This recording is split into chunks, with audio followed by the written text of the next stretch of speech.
6 companions had come to read to me in the space of a single year, and 6 of them had left within the month, and I confess I never lifted a finger to stop any of them going. A man does not generally enjoy watching another person's face decide, moment by moment, exactly how much of its composure it can afford to spend on him. I had been burned at a battery outside a town in Spain whose name I no longer bother repeating, when a powder store went up wrong before anyone could clear it. It took the right side of my face, my throat to the collar, and most of the use of my right hand. I lived. The surgeon seemed almost personally affronted by it. I came home to Winsley, shut half the house up because I had no wish to be looked after by anyone who hadn't asked to be, and let my mother send for readers and companions the way other women send for physicians, as though the right one might eventually cure something. My mother meant well by it, as mothers generally do when they have run out of other ways to be useful. She could not mend my hand any more than the surgeons could, and she could not make the county stop staring whenever I was foolish enough to be seen in it, so she did the one thing within her power: she kept the house supplied with company, on the theory, I think, that a man left entirely alone with his own scars for long enough eventually forgets there was ever anything else worth looking at. None of them lasted. The vicar's nephew lasted 9 days and then asked, with admirable directness, to be released from his contract. A widow from the next county lasted a fortnight and wept twice in my hearing, which I found considerably harder to bear than the burns themselves had been. The 4th left a note rather than a farewell. The 5th simply did not return from what she had described, with suspicious cheerfulness, as a short walk to clear her head. By the 6th, my housekeeper had stopped pretending to me that she expected any of them to stay, and had started, I think, simply working her way down a list. I did not, in fairness, make it easy on any of them. I had developed, without entirely meaning to, a habit of turning toward the light at the worst possible moment, or letting my ruined hand rest in plain view at dinner, simply to see how quickly a new face's composure would crack. It was not kind. I am not certain, looking back, that I was particularly interested in being kind that year. The 7th was a sergeant's widow named Hannah Reed, who arrived on a Tuesday with 1 trunk, no references worth mentioning, and a face that did not do a single thing I had spent a year learning to expect from new faces. She did not flinch when she saw me. She did not arrange her features into the particular gentleness people reserve for the maimed, either, which I had come to find almost worse than flinching. She simply curtsied, said she understood I preferred Defoe to sermons, and asked where I kept my books.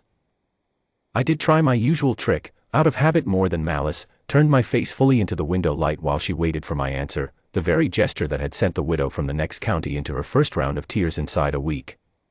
Mrs. Reed looked at me exactly as long as the question required, no longer, and said the light in that particular window was poor for reading in any case, and might we try the morning room instead. I have rarely felt more thoroughly outmaneuvered by anyone, in or out of a uniform. I told her, rather unkindly, that the last reader had not lasted a fortnight, and that I saw no reason she would do better. She said her husband had died of a fever in a French prison camp, slowly, over 11 days, while she held his hand and could do nothing whatever to stop it, and that she had found, since then, that very little about a man's face had the power to frighten her any more. Then she asked again where I kept my books. I did not dismiss her. I am not entirely certain, looking back, that I could have managed it. The weeks that followed were quieter than I expected quiet to be. She read to me in the mornings, Defoe, as promised, and later poor verse I would never admit to enjoying, and she did not perform sympathy and did not perform courage either. She simply existed in a room with me as though that were an unremarkable thing for a person to do, which no one else managed. There came an evening, perhaps 6 weeks in, when I forgot to keep my right hand below the table at dinner, a habit so old by then I no longer noticed myself performing it. I noticed its absence only when I saw her glance fall, briefly and without alarm, to the ruined knuckles, and then return to her plate as though she had merely checked the time. I left my hand where it was for the rest of that meal, deliberately, to see what she would do with the opportunity. She asked me to pass the salt. I caught her, once, with her own eyes red from some private grief she thought she had hidden well enough. It was the anniversary, I learned much later, of the letter informing her that her husband would not be coming home after all. I did not ask after it that day. I only asked her, when she had composed herself enough to notice I was still in the room, whether she would rather read or be read to for once, and she looked at me for a long moment before she handed me the book and said she thought, on the whole, she would. I am not a particularly good reader. She did not seem to mind. I asked her, eventually, weeks after I had any right to, and only because she had by then earned considerably more of my confidence than anyone since the explosion, what her husband had been like, fully expecting the question to close her the way questions about my own face generally closed me. It did not. She told me he had been clumsy with horses and entirely hopeless at cards and had written her 4 letters a week without fail for the better part of 3 years, and that she still could not hear a particular hymn without leaving whatever room it was being sung in. I told her I understood that better than she might expect. She said she rather thought I did, which is, I believe, the closest either of us came to saying anything aloud that mattered, for a good while yet.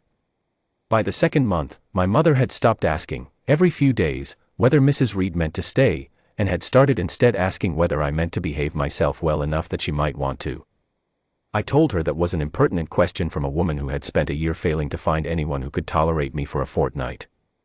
My mother said that was rather her point exactly, and left it there, with the particular satisfaction of a woman who knows she has made one. I had begun, by then, to listen for the particular sound her boots made on the east stair before I admitted to myself what I was doing. It ended, that quiet arrangement, on the night my Aunt Lady Marbeck came to dine, uninvited and unannounced, and looked at the right side of my face for one unguarded second before she remembered to arrange her expression into something kinder. She recovered admirably, in her way, immediately remarking on how well I was looking, and how very fashionable scars were said to be among certain dashing naval men this season, which was, I am quite certain, intended as a kindness, and which I found considerably harder to sit through than honest horror would have been. 1 second. I had borne a year of exactly that look from people who loved me considerably less than my aunt did, and I do not know, even now, why that particular second was the one that finished me. I left the table without excusing myself, took no coat, and walked out into a snowstorm that had been threatening since noon, because I did not wish to be looked at, by anyone, for the rest of that night. Hannah did not come to fetch me with the footmen and the lanterns my mother sent out within the hour. She came alone, 20 minutes after they had already failed and turned back defeated by the wind, with one small lamp and no shawl thick enough for the weather, and found me exactly where I had stopped, against the old garden wall, snow already settling on my ruined shoulder, too stubborn and too cold to move. The wind had taken the warmth out of the air an hour before it took the light, and I had stopped, some minutes earlier, being entirely certain which of those two things mattered more. "You'll freeze to death out of pure pride," she said, "and I have already watched one good man die slowly while I could do nothing to stop it. I find I have no patience left to watch a second one do it on purpose, in considerably less time, simply because his aunt forgot herself for a single second at dinner. I am not in want of rescuing," I said, which was, even as I said it, plainly the least convincing sentence I had produced in a year of fairly unconvincing sentences. "No one ever believes they are," she said, "until the alternative is a frozen garden wall." I told her to go back inside before the storm took her too. "No," she said, and sat down in the snow directly beside me, skirts and all, as though we had all the time remaining in the world to argue about it. "You may freeze if you insist on it, Your Grace, but you will not do it alone, and you will not do it because you have decided your face has made you unfit for anyone's company. I buried a husband who would have given a great deal to still have a face at all, scarred or otherwise, and to still have a hand to hold mine with. You have both. I would ask you to remember that, before you throw them away on a wall in the snow over one bad second of an old woman's manners. I do not fully remember standing. I remember her hand, the steady one, closing over my ruined right one without the slightest hesitation, and the lamp swinging between us as we walked back through drifts already past our ankles, and that I was, for the first time in a year, considerably more afraid of losing her good opinion than of anyone else's poor one. We did not speak again of it that night beyond what was necessary to get me dry and warm by my own fire, with my mother fussing and the household considerably more alarmed than the occasion, in the end, deserved. It was the following evening, in the library, with the storm finally spent and the windows white and quiet, that I told her plainly, because I had spent a year learning that plainness was the only language she had any patience for, that I did not know how to ask a woman to marry a face like mine, and that I intended, none the less, to ask her anyway, badly, and only once, because I did not trust myself to do it a second time without losing my nerve entirely. She set down her book and considered me for a moment with the same plain attention she had given my ruined hand across a dinner table some weeks before, neither softened nor alarmed, simply looking, as though a face and a question were both things a sensible person ought to examine properly before deciding what to do about them.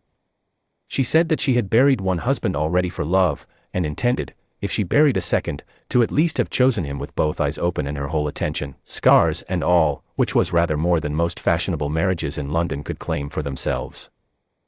Then she said yes, before I had finished asking the actual question, which I have never once held against her. We married that spring, quietly, in the same library where I had asked her, with no audience beyond my mother and a great many poorly loved books, which suited the both of us considerably better than a crowd ever could have. Winsley had stood half-shuttered for a year, its east wing dark, its mistress's old morning room closed up like a held breath. The shutters came down within the fortnight. I am told the village remarked on it for weeks afterward, smoke rising again from chimneys that had gone cold, and lamplight where there had been none, as though the house itself had simply been waiting, the way I had, for someone willing to look at it plainly and decide it was still worth keeping warm. I have stopped, since, turning toward windows to test anyone's composure but my own, and I find I no longer particularly need to.